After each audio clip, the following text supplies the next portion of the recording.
Coucou les Moldus, j'espère que vous allez bien.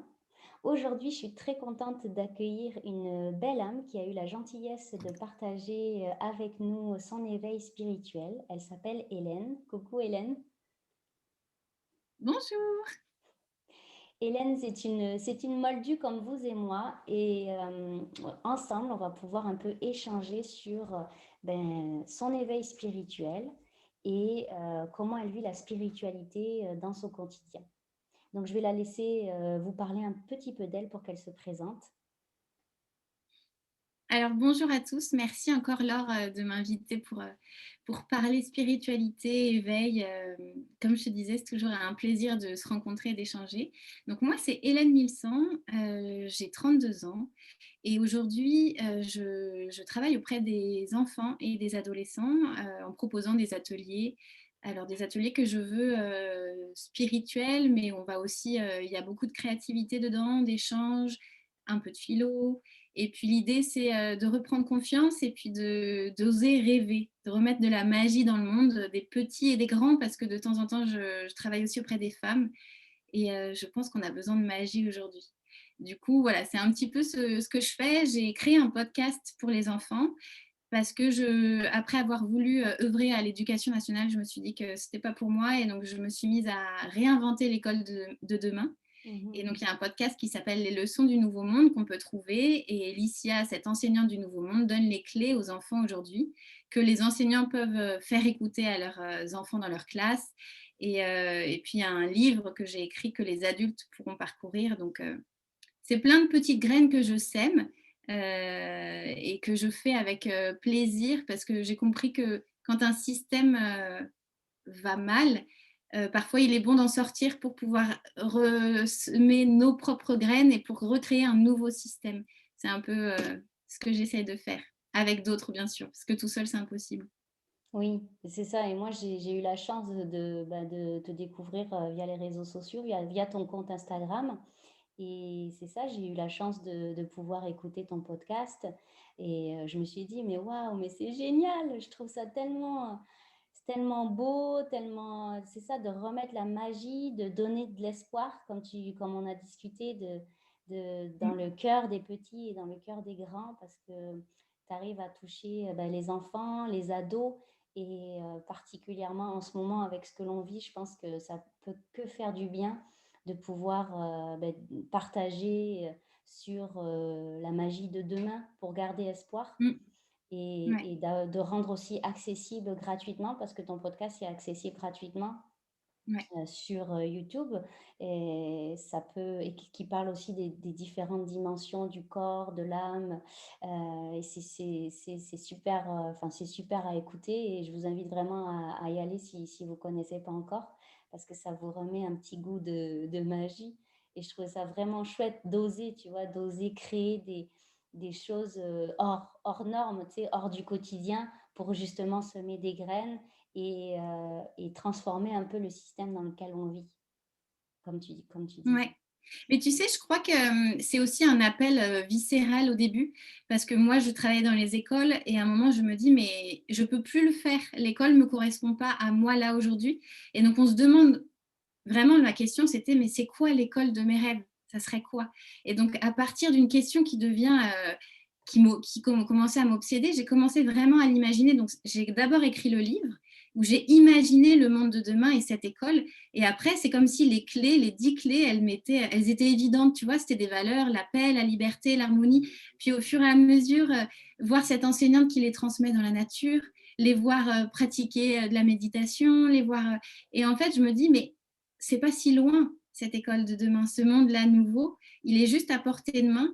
Et donc, je pense que c'est nous, en ayant nos propres prises de conscience sur ce qu'on vit, sur nos mondes idéaux là qui pourraient être, qu'on arrive à créer ce monde-là. Tu vois, au début, c'est un rêve, et après, ça devient concret parce que juste, on a semé des petites graines. C'est Donc, ça. on a encore du boulot, hein, mais ça Bah, commence sinon, par ce des serait petits pas pas drôle, comme tu ça. vois. Mais Ben, ouais, c'est ça. mais ce qui est chouette aussi, c'est que dans mon histoire, c'est mon éveil, l'éveil que j'ai vécu, qui m'a permis en fait de comme mettre pause un peu sur ce système dans lequel j'étais sans le voir en fait. Mmh. et de réaliser, waouh, ok, de prendre en fait la pleine responsabilité de ce que je faisais et de me dire, ok, est-ce que tu veux contribuer à ce système-là? Est-ce que tu veux contribuer au monde de cette façon-là? Et le réveil, ça a été justement une manière pour moi de redéfinir toutes les choses de ma vie, mais vraiment tout, tout, tout, quoi. De chaque pensée, de chaque chose que je fais, des vêtements que je portais. Tu vois, j'ai eu le réflexe quand je me suis éveillée de refaire ma garde-robe parce que finalement, en fait, tu sais, je croyais que c'était moi qui faisais ces choix-là, mais en fait, quand je me posais vraiment profondément la question, je suivais certainement une mode, une trame, où je voyais tout le monde qui avait ça, donc que ça devenait naturel que ce soit quelque chose que j'ai envie d'avoir. Et je me souviens avoir eu le réflexe, parce que pour te mettre en situation, j'étais expert comptable, je travaillais au centre-ville de Montréal, dans les tours, bien habillée, enfin, le truc qu'on voit tous. Et quand j'ai eu cet éveil, après, je suis allée dans les magasins de teenagers et je me suis acheté des t-shirts avec des trucs rigolos dessus, des jeans un peu troués. Enfin, voilà, tu vois, je me souviens me mettre un peu redécouvert, tu vois, dans les choses un peu différentes. Et, et cet éveil-là, ces choix, je les ai appliqués au quotidien dans chacune des choses que j'ai entrepris. Et ça a mené justement à créer une nouvelle réalité. Et notamment en ce qui a trait à l'éducation de mes enfants, ça a redéfini la manière que j'ai envie de les éduquer, la manière voilà, ce que j'aspire pour eux, et notamment de choisir l'instruction en famille pour mes enfants en ce moment, ce que je pratique, et voilà, de redéfinir vraiment quelque chose de vraiment hors norme du système, mais vraiment sur mesure à ma petite famille. Mmh. Et tu vois, je sais pas toi, est-ce que tu as vécu un éveil spirituel au cours de ta vie qui t'a amené justement à choisir de redonner de la magie aux enfants aujourd'hui? Alors, moi, pour la petite histoire, ma maman est instite et dans ma famille, on est instite, prof, proviseur, on est vraiment, donc moi, je suis vraiment tombée dans la marmite et je me souviens que ma mère elle travaillait auprès des maternelles, elle avait une classe et pour moi, je rentrais dans sa classe et c'était magique. Il y avait des déguisements, c'était vraiment la beauté, la magie, donc j'ai grandi déjà dedans. J'ai adoré, les Harry Potter, donc ça a toujours fait partie de ma vie de raconter des histoires pour rêver, pour réinventer un monde. Je pense que cette fibre-là, elle était déjà présente en moi.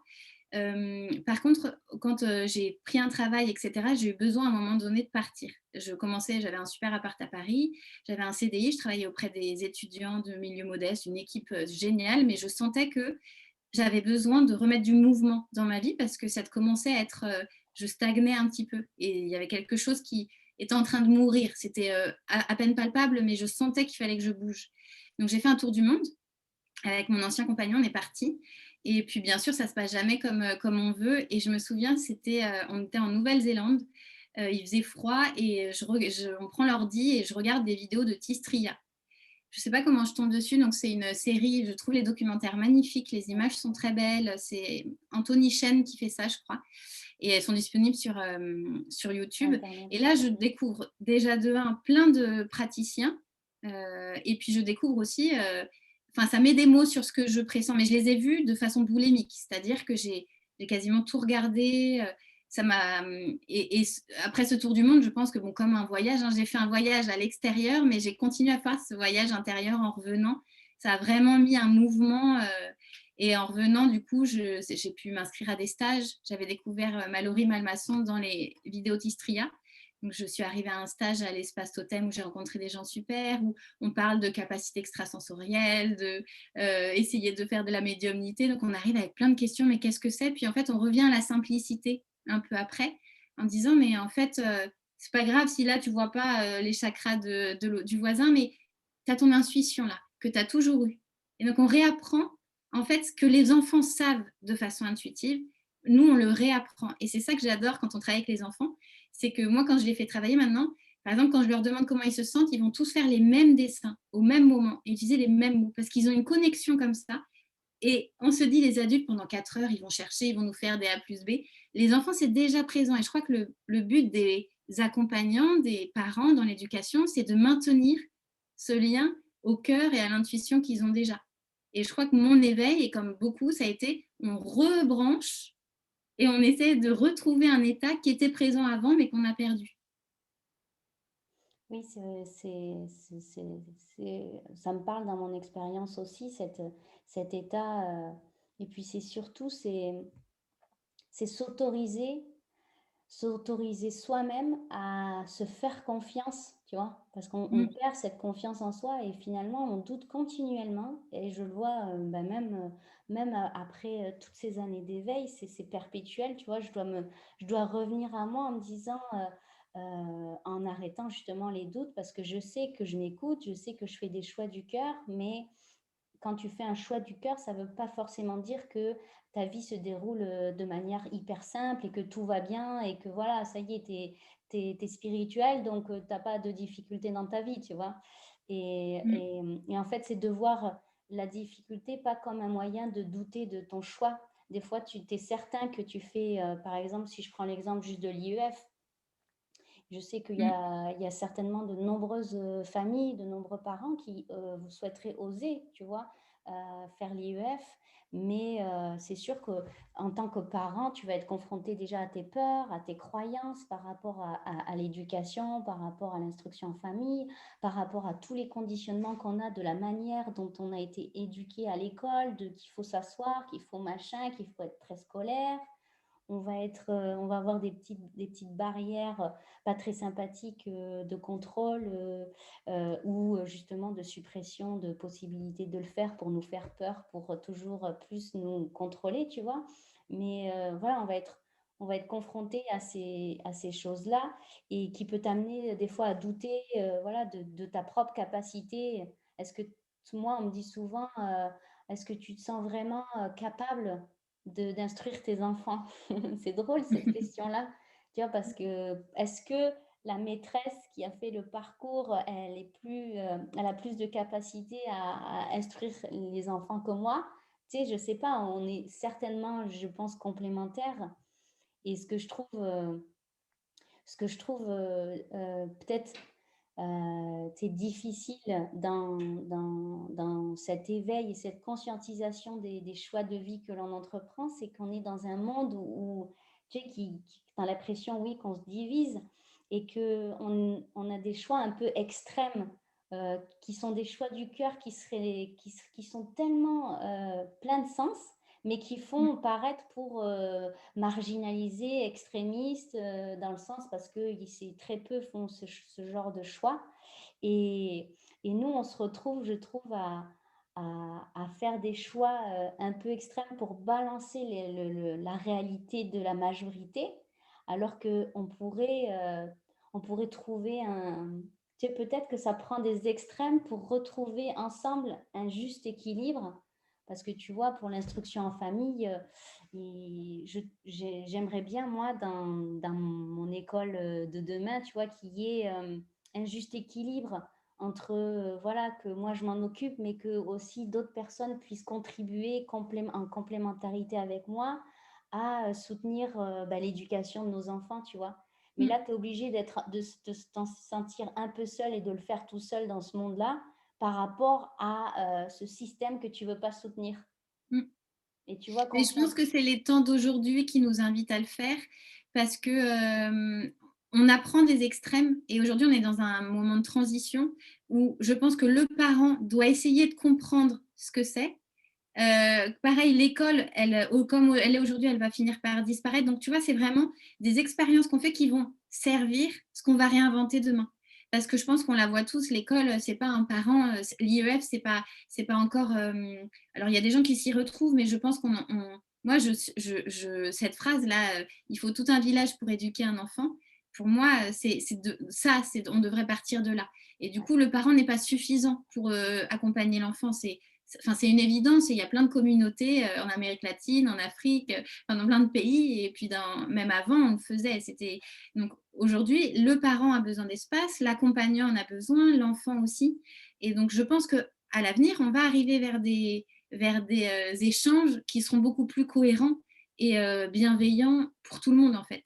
Mais avant, je crois qu'on a besoin déjà, c'est un choix hyper fort. On dit courage qui vient du cœur, mais il me faut du courage pour dire non à ce que j'ai toujours connu. Et Mmh. c'est parce que tu as eu ce courage-là que ça va être difficile, mais qu'après, tu vas le retrouver pour autre chose, tu vois. C'est comme si il y a vraiment quelque chose là qu'il faut quitter pour pouvoir reconstruire. Tu vois, nous, je pense qu'on est impatient parce qu'on se dit, bah, c'est bon, on a compris, avant ça ne marchait pas, on remet quelque chose. Maintenant, il faut du temps. Ouais. Et petit à petit, ils sont pleins. Alors moi, je prends l'école, mais on peut parler de l'hôpital, on peut parler de, tu vois, de tous les secteurs de métier. Je crois qu'il y a besoin de cet extrême pendant un temps, tu vois, pour recréer un petit peu ce qui va venir pour la suite. Parce que sinon, on aurait tendance à reconstruire sur quelque chose qui n'est pas encore mort, mais qui ne va pas bien et qui est voué à disparaître. Donc, Et ce qui est chouette aussi, c'est comme tu dis, dans chaque domaine, on voit que, ben, on n'est pas obligé de mettre un terme éveil spirituel sur ce qu'on vit, oui. quand on se transforme intérieurement, en fait, et que des fois, on se dit, quand je vois le nombre de personnes qui ont osé démissionner en ce moment, parce Mm. qu'ils ne veulent pas contribuer à œuvrer pour ce système-là qui est violent et maltraitant, par exemple vis-à-vis des enfants, voilà, comme on peut en être témoin par rapport à tout ce qui se passe pour les tests en classe, etc. Et il y a des gens qui osent simplement oser se dire, mais qu'est-ce que je suis en train de faire? Est-ce que, la est-ce que c'est légitime sous prétexte que je dois gagner ma vie de faire ce genre d'action? Et quand ils se réveillent à eux-mêmes, quand les gens, quand tout le monde, hein, individuellement, même moi, je le vois même pour mes enfants quand je fais l'instruction au quotidien, je vois que je peux rentrer dans une croyance ou dans une peur et je me dis: «Bah, est-ce que c'est légitime parce que j'ai un contrôle la semaine prochaine que je m'acharne à lui faire apprendre l'alphabet, tu vois? Tu comprends? Et c'est là, tu te Oui, dis, et oui. c'est peut-être un petit exemple du quotidien, hein, mais c'est comme ça que je vois la spiritualité ordinaire dans mon quotidien, c'est que je me dis, ah ben là, je me ramène à moi et je me dis, est-ce que je veux contribuer à maintenir ce système-là de peur et de croyance en étant, en plus, en étant juste un intermédiaire à ce Mm. système-là, sans ma Mm. volonté, parce que tu vas te trouver des excuses et légitimer tes actes, alors que finalement, ça reste de la violence ou de la maltraitance, ou par rapport à une manière d'éduquer ton enfant, ou par rapport à ce que tu fais dans ton métier en ce moment, dans ton quotidien. Et on n'a pas besoin de mettre ce Mm. terme-là, éveil spirituel, pour voir que ben, finalement, les graines, chacun d'entre nous est capable de faire pousser ces graines-là dès lors on ose s'observer et on ose dire ah ben non, ça ne fait plus de sens pour moi, et le sens par rapport à ce cœur-là qui vit en nous, quoi. Ouais, mais je crois que en fait, on ose, mais c'est aussi une prise de conscience qui va éclore. Et ça, il n'y a personne qui peut le prévoir. C'est-à-dire que tu peux te lever tous les matins depuis 30 ans pour un travail que tu aimais, et un jour, tu y vas, et il n'y a plus rien qui fait sens. Tu vois, ça, c'est Ouais. personne n'aurait pu le prévoir avant. Toi non plus, tu es la dernière personne. Ou alors, je sais pas moi, tu as 3 enfants, un mari, tout se passe bien, et puis là, tu arrives et tu dis, mais qu'est-ce que c'est ma vie, tu sais? Et en fait, ça se commande pas. Et je crois que c'est pour ça que cette période est formidable, c'est que c'est une accélération de plein de situations qui nous obligent à un moment à voir, mais c'est interne, tu vois, Ouais. c'est pas je décide mentalement de là m'observer parce que ça ne marche pas. Mhm. C'est à un moment donné, je fais ça et tu sais, tu bois ton café comme tous les matins et tu dis ah ben j'en veux plus. Ou quelqu'un qui fumait et qui dit ah ben j'ai plus envie, tu vois. Mais ce qui est dur, c'est qu'on aimerait bien parfois accélérer les choses ou alors que notre voisin, mais regarde là, mais il y a son temps. Mais ce que, comme tu disais, là, ces derniers mois, ces dernières années, ça a été un éveil. On est de plus en plus à se comprendre. Moi, j'aime bien dire parler la même langue. Parce que ces dernières années, parfois, on a du mal à communiquer. On ne voit pas les mêmes choses. Et je pense que c'est la faute de personne. C'est juste qu'on n'a pas les mêmes mots pour décrire l'amour, le bien-être, la bienveillance, l'éducation. On ne voit pas la même chose, tu vois. Mais petit à petit, ce qu'il est en train de faire, c'est un espèce de nettoyage planétaire de, tu vois, nos structures internes qui nous permettent de dire ah, ok, ça c'était comme ça, je comprends mieux, tu vois, Ouais. quelque chose qui nous dépasse, mais qui dépasse tout le monde. Et je pense qu'il y a des gens qui peuvent se sentir perdus aujourd'hui parce qu'ils avaient l'habitude de faire quelque chose et tout d'un coup, il n'y a plus rien qui va. Et c'est aussi pour ça que je pense qu'on a besoin de se mettre en lien et d'en parler parce que, enfin, moi, je serais la première à dire: «Mais t'inquiète, en fait, ça m'est arrivé. Regarder ton travail, regarder ce que tu faisais et tout d'un coup dire: "Bah, non, mais ça me convient plus, j'y arrive pas"». Et par contre, là, c'est à nous d'avoir du courage pour dire: «J'écoute ce sentiment-là», parce que si on va trop loin, c'est pour ça qu'on voit plein de burn-out, on voit c'est des gens qui ont entendu, là, il y a eu un appel à l'intérieur, mais ils l'ont pas suivi. Du coup, à la fin, ils se font du mal. Et c'est dommage parce qu'on n'est pas obligé, je pense, de se faire du mal. On n'est pas obligé d'en arriver jusque-là. Mhm. Oui, et c'est vrai qu'il faut tellement pas sous-estimer ces prises de conscience naturelles qui viennent parce que avec le temps fait son œuvre sur nous aussi. Et je Mmh, vois cette clarté, cette perception des choses que je vois qui ont changé à travers mon prisme à moi, mais juste de manière naturelle sans que ouais, j'ai l'impression d'avoir fait grand-chose, tu vois. Juste de ben, ça t'encourage à faire confiance et à te dire, voilà, de goûter ton café un matin et de dire, ah mais non, mais je peux plus en fait, je peux mmh, plus boire du café ou je peux plus, la cigarette, là, ça fait plus de sens pour moi, ça, je sais pas, il se passe quelque chose. Et en fait, c'est vrai qu'on sous-estime ce pouvoir. Moi, je parle aussi souvent du pouvoir du temps sur moi et qui fait de faire confiance qu'avec le temps, justement, dans l'invisible, ça travaille, ça œuvre en moi. Et en fait, c'est vrai que tout naturellement, il y a des choses qui disparaissent, tu vois, ou des manières, des mmh, mécanismes. Des fois, je peux le ressentir dans mon quotidien. euh, des choses qui m'ont blessée, j'ai vécu des choses qui m'ont blessée et je reste accrochée, tu sais, avec mon petit personnage, accrochée à cette blessure. Non, je ne veux pas la laisser partir. Et tout d'un coup, quand je vois qu'il y a une possible ouverture où, ah, ça a disparu, je suis la même personne, il n'y a rien qu'à changer à l'extérieur, mais à l'intérieur, ça a disparu. Comme quelque chose, je ne sais pas, ouais. comme si l'invisible est venu, tu vois, éclaircir tout ça. Et là, tu te dis, waouh, c'est vrai que si tu fais confiance et que tu laisses la vie s'exprimer tout naturellement sans t'attacher à tout ça, et ben voilà, tu peux vivre ces prises de conscience qui vont t'amener en fait tout naturellement à te dire, ben, j'arrête telle chose, je change de métier, j'œuvre pour les enfants, les adolescents, tu vois, et ça fait des petites graines entre toi et moi et tout le monde.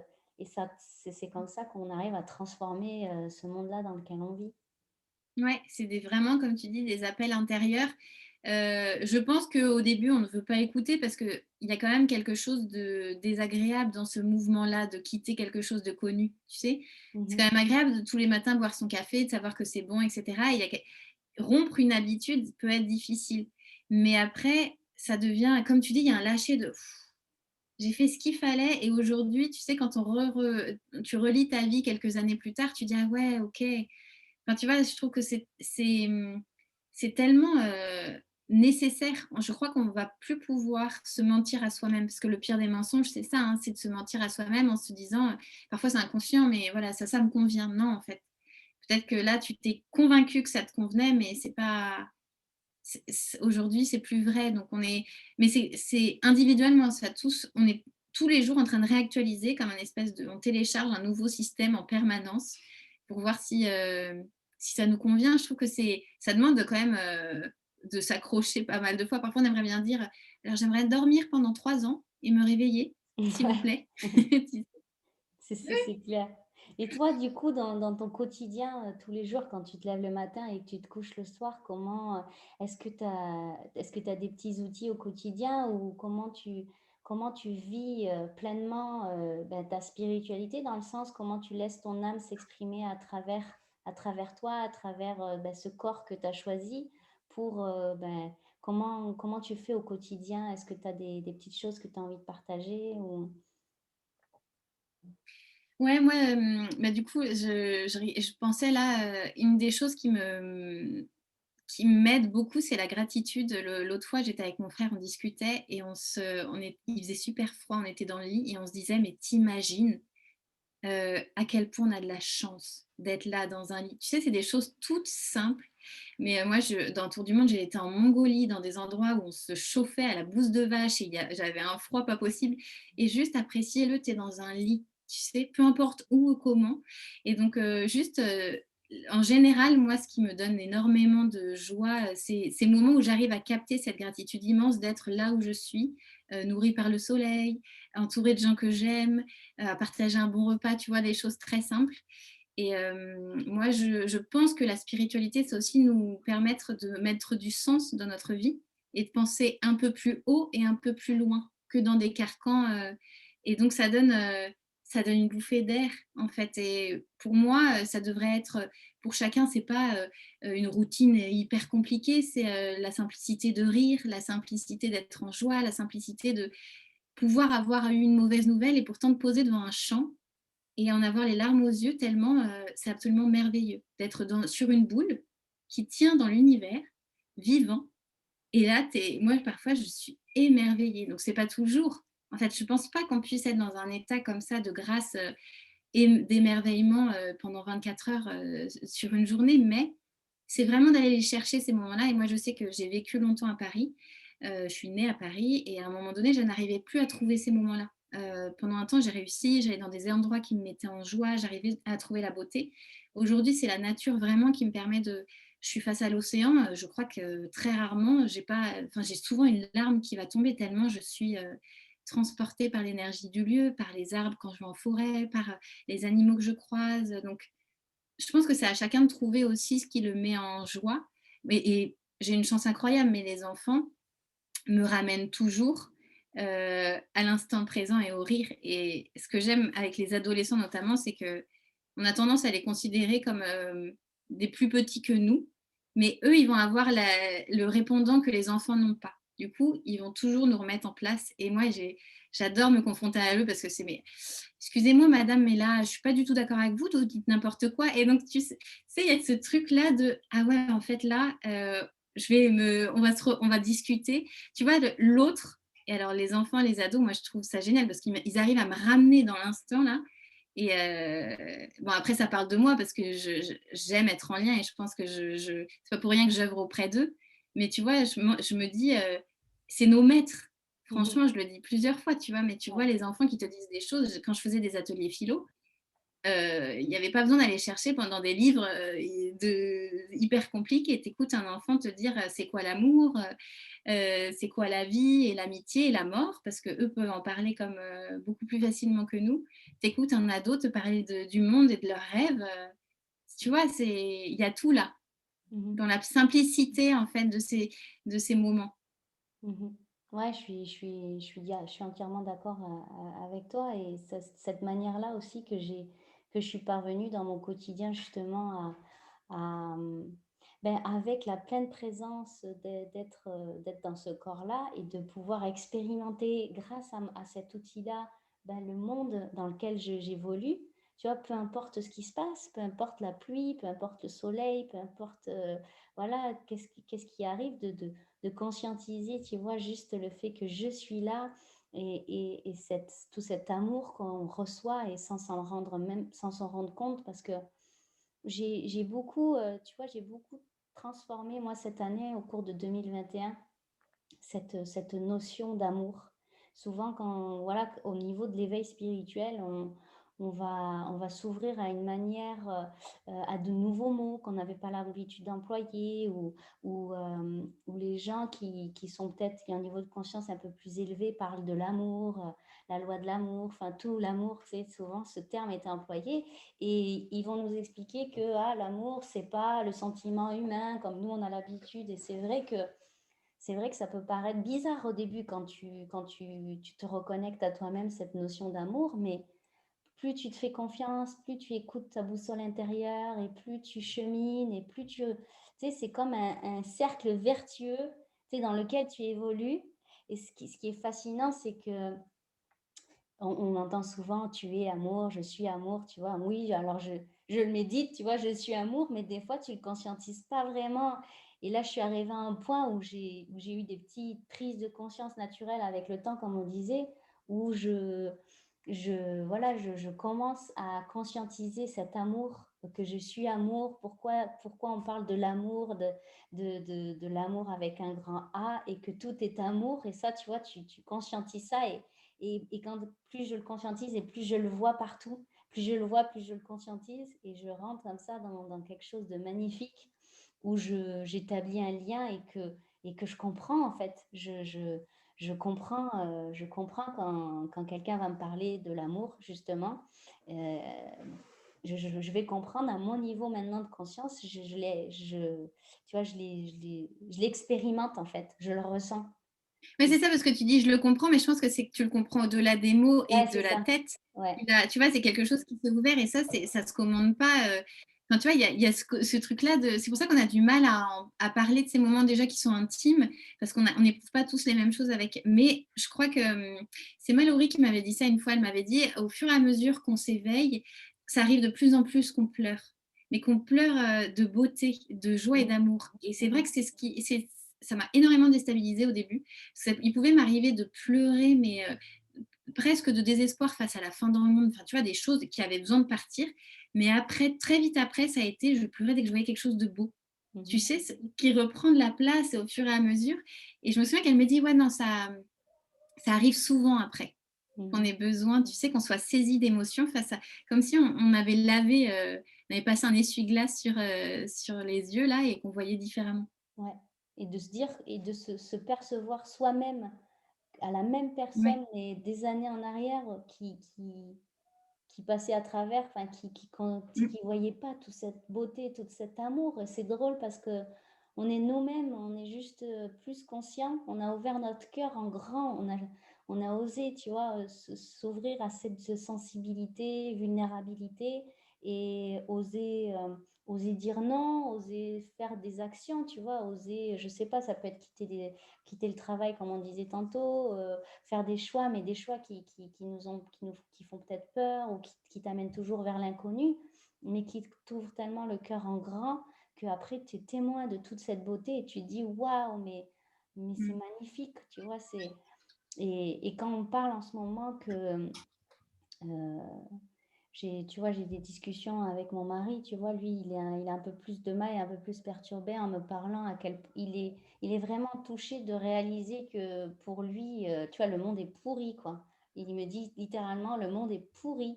Et tu sais, le monde que je laisse à mes enfants, ça perturbe beaucoup, tu vois, le monde que tu laisses.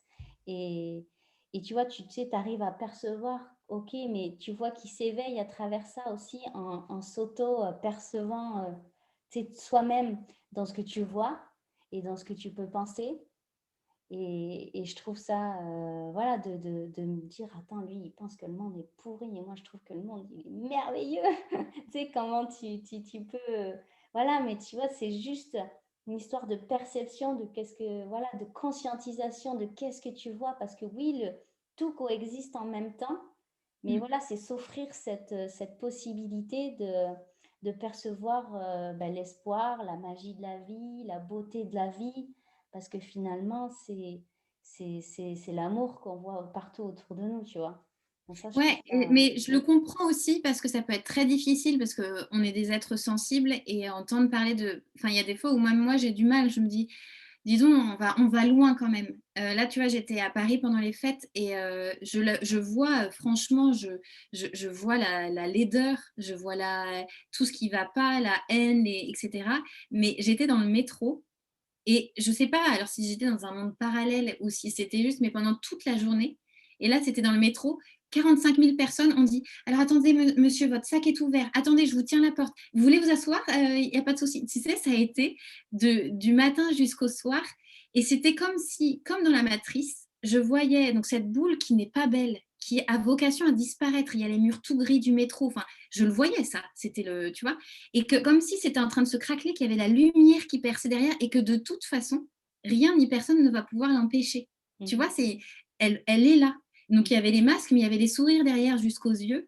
Et donc, je pense que on le constate. Il y a des choses qui sont très moches dans les actes, mais derrière, il y a un mouvement qui est inarrêtable. Tu vois, mhm. quelque chose qui nous dépasse tous. Mais parfois, on a du mal à la voir. Je pense que c'est dans ces moments-là où c'est bon de savoir quels sont les outils qui me font du bien. Pour certains, ça va être aller faire une marche dehors, là où la beauté est restée intacte. D'autres fois, ça va être la musique. Je pense qu'on a besoin de moments à soi pour revenir dans un état où on se ressource en fait, parce que ce monde-là quand même est, enfin c'est pas si simple. Et tu vois, moi Ouais. je le vois avec les ados qui eux sont beaucoup plus euh, directs dans leurs émotions. Et moi plusieurs fois ils m'ont dit, mais madame, en fait, à quoi bon rêver puisqu'on va tous mourir? Puisque de toute façon, la Terre, l'humanité est vouée à disparaître. Alors, il m'explique, hein, le soleil va exploser, nanana. Et je leur disais, mais en fait, moi, je ne suis pas prophète. Je ne peux pas vous dire ce que demain sera la Terre. Par contre, et je leur reparle de la légende du petit colibri. Je leur dis, bah, en attendant, bah, on fait un pas, et puis un autre, et puis si on est des millions et des milliards à le faire. Donc, et je sens bien que ça leur redonne une perspective, comme tu dis, de changer la perception. Mais je crois qu'avant de leur donner une autre perception, c'est de leur dire, oui, je te comprends. Parce qu'il y a quand même quelque chose de, avant de pouvoir voir autre chose, il faut accepter que ce que tu vois, c'est pas convenable, tu vois. Et pour des ados, il y a une espèce de colère, ils ont besoin, tu vois. Donc, c'est un peu un entre-deux de. Ouais. C'est pour ça que des gens parfois disent oui, mais vous, dans votre monde de bisounours, oui, alors peut-être que je suis allée trop loin. Je vais essayer de te rejoindre et de te dire oui, tu as raison, ce monde-là, il est difficile. Mais viens ensemble, on essaie de recréer quelque chose d'autre, tu vois. En tout cas, les ados, ils ont besoin de ça. Ils ont besoin beaucoup qu'on les rejoigne et qu'on dise oui, non, t'as raison, le monde là qu'on vous laisse, il n'est pas top. Mais notre génération, la vôtre, on va travailler ensemble. Parce Mhm. que c'est pas fini, il y a plein de possibilités encore. Oui, c'est ça, c'est le ensemble via justement bah, le fait qu'on discute toutes les deux, le Mm. fait que tout le monde œuvre à son niveau et le fait qu'on souhaite inspirer. Parce Ouais, qu'on discute et on partage nos expériences et ça nous prend, voilà, ça nous prend de parler, bah, de se mettre sur YouTube, d'afficher nos vies.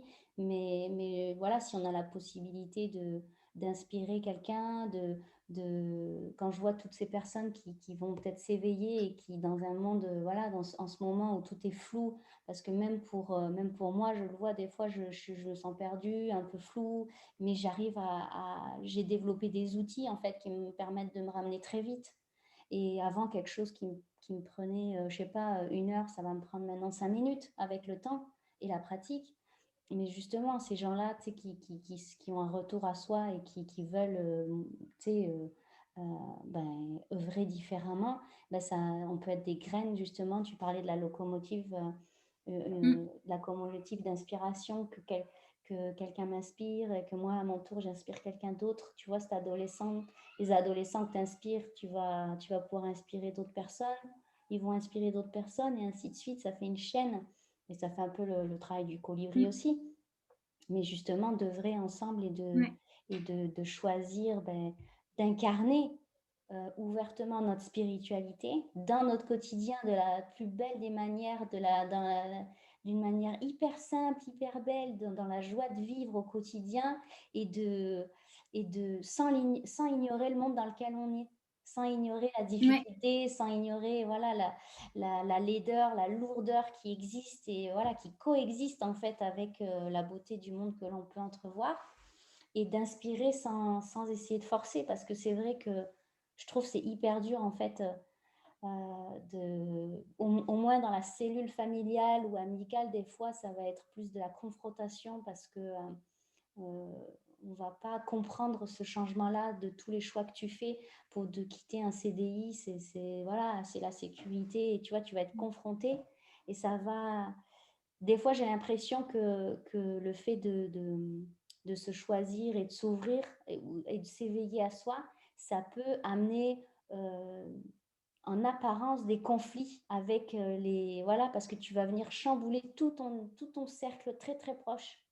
Et voilà, donc ça va te prendre du courage de dire, ah non, là, je veux plus ça, ou ah non, tu ne peux pas accepter mon changement, on arrête de se voir pendant un instant, on a besoin de distance parce que la communication n'est pas possible, je ne veux pas essayer de te convaincre, voilà, d'essayer de convaincre l'autre, je veux inspirer, mais inspirer à une échelle, voilà, moi, l'éveil spirituel, ça m'a amené à conscientiser que ma famille, c'était pas juste mon papa, ma maman et mon frère.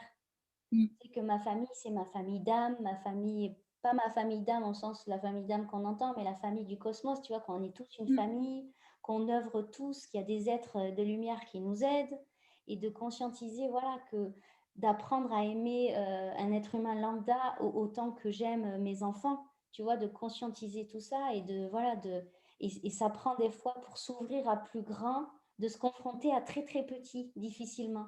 Je ne sais pas si ça résonne dans ton parcours d'éveil, ça. Si, je pense que c'est un gros travail d'équilibriste, tu vois, de trouver. Ouais, Et je pense que dans nos familles, c'est là où on a été le plus cherché aussi, tu sais, on est travaillé par. En fait, moi, je me suis toujours dit, si c'est juste pour moi, c'est juste pour les autres. Mais avant d'en arriver là, j'ai beaucoup soit voulu sauver, soit voulu faire pour faire plaisir. Et du coup, bah, à un moment donné, quand tu arrêtes de fonctionner comme ça, forcément, ça provoque en face une réaction. ouais, Enfin, tu vois, c'est pas agréable. Et du coup, que ce soit avec la famille, les amis, puis après, ensuite, comme on change en permanence, on est en permanence, ben, il faut savoir nager avec le courant, quoi. Tu vois, et je trouve que les plus grosses vagues se font au début parce que les gens se disent, moi, quand je suis rentrée de voyage, on m'a dit, Hélène, t'es pas la même. Et pourtant, moi, j'avais l'impression que c'était exactement pareil. Ça me paraissait évident, en fait, les prises de conscience. Mais il y a 9 mois qui passent, tu vois, une espèce de renaissance, et les gens me disaient attends, attends, attends. Et donc, je crois c'est comme une danse, que les partenaires, il faut savoir qui a envie de danser cette danse avec moi aujourd'hui. Peut-être que là, la danse qu'on danse ensemble, tous les deux, ça va pas aller, mais peut-être qu'on va se retrouver, on va redanser du rock et ça ira super. Tu vois, c'est aussi ce truc, on les perd pas pour perdus. ouais, C'est on se là, comprend. aujourd'hui, j'ai besoin de quoi. Voilà. Et du coup, je pense vraiment que c'est ça qui nourrit de beaux échanges, de belles graines. C'est de savoir trouver les bonnes personnes au moment où moi, j'en ai besoin et la personne, du coup, en a besoin.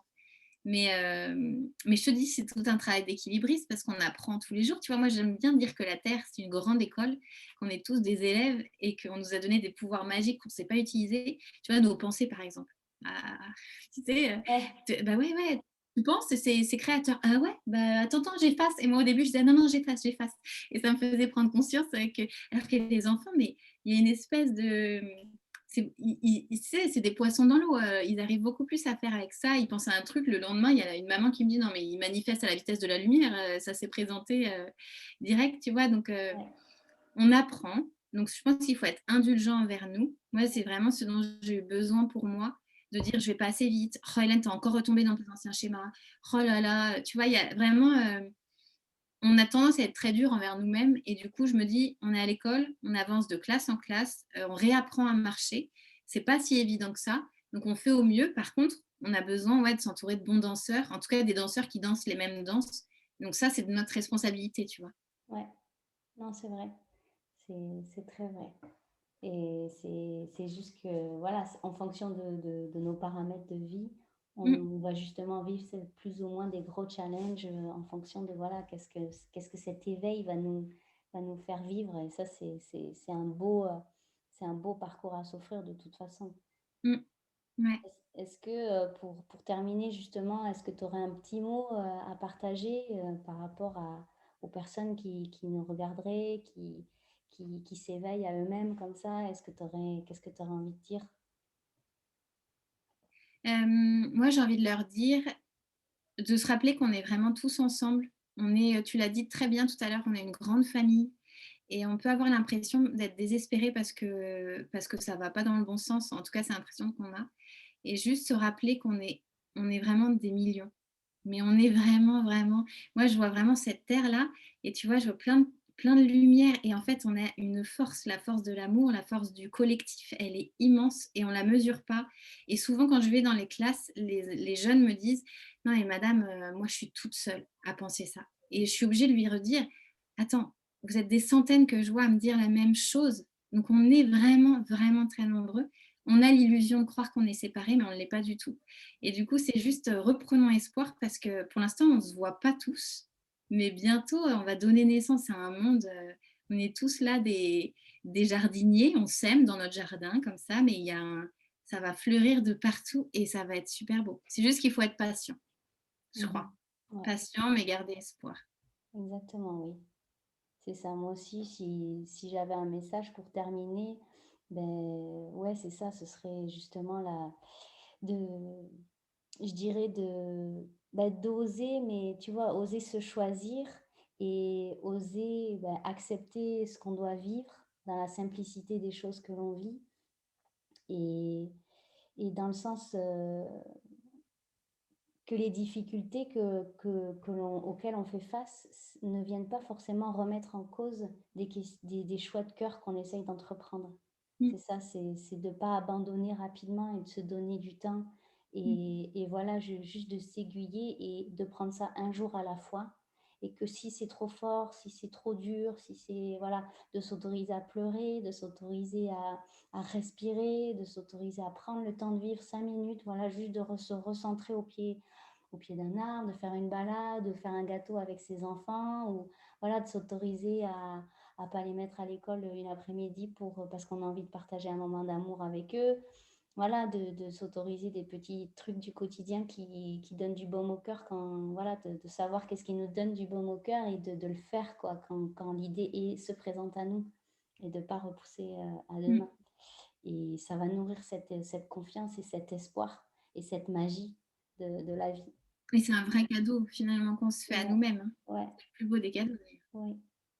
Ben, merci beaucoup, je suis trop contente, c'était Bah, un très bel échange. mmh. Je te remercie vraiment du fond du cœur. Honnêtement, ça m'a fait très plaisir d'échanger avec toi, de partager parce que je suis fan de ton travail, de ce que tu partages. Merci. Et voilà, si j'essaye de partager sur mon compte pour des futures mamans ou des mamans qui ont des aînés, justement, pour essayer voilà, de semer des petites graines d'espoir voilà, pour les adolescents et d'être témoin de cette réalité-là et voilà, de faire ton travail, voilà, c'est juste magique. Alors, merci beaucoup, c'est Bah, super merci, je crois qu'on sympa. est plein de petits colibris, tu sais? Ouais, exact. On réalise tous notre légende personnelle et qui va devenir la légende collective. C'est beau, tu vois, de voir ces échanges-là, comme je te disais, les interviews, on se met tous en lien Ouais, et c'est ça que je trouve très beau, c'est que chacun fait sa part comme il peut, au moment où il peut, mais chacun fait sa part. exactement. Chacun fait sa part et vous aussi, hein. Ouais. Chacun d'entre nous fait sa part pour œuvrer et on vous remercie voilà, d'être ici. On espère que cet échange sèmera des petites graines dans vos cœurs et voilà, on vous embrasse bien fort. Bye. Ciao! Ciao.